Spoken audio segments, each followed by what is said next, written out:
Thank you, Lord, sa walang sawang pagsama sa akin sa bawat pagsubok ng aking buhay. Sa gitna ng paghihirap at pangamba, hindi mo ako iniwan. Salamat sa iyong gabay na nagbigay sa akin ng lakas upang magpatuloy. Sa iyong pagmamahal, natutunan kong magtiwala at lumaban. Sa bawat luha at pagsubok,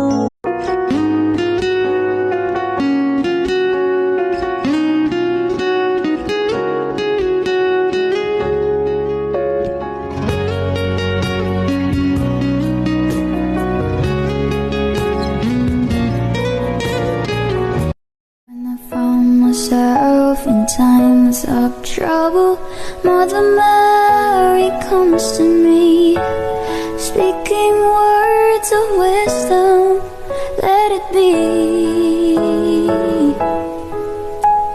And in my hour of darkness, she is.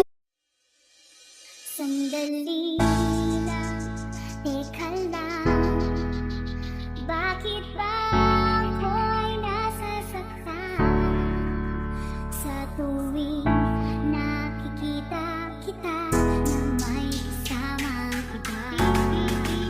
Mali man ang ikaw ay ibigin ko,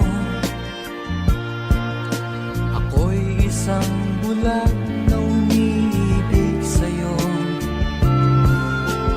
At kahit ano pang iyong nakaraan, sa panahon ngayon, kahit gaano katagal o kalalim yung pinagsamahan nyo, at kahit anong pagpapahalaga, pagbigay ng oras, pagbigay ng effort, tratuhin mo man ng tama, at ibigay mo ang lahat, huwag ka pa rin umasa na hindi yan magbabago o hindi ka niya iiwan.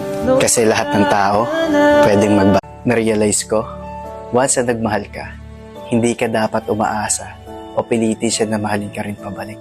Dahil ang tunay na nagmamahal, kahit hindi sigurado, kayang sumugal nito.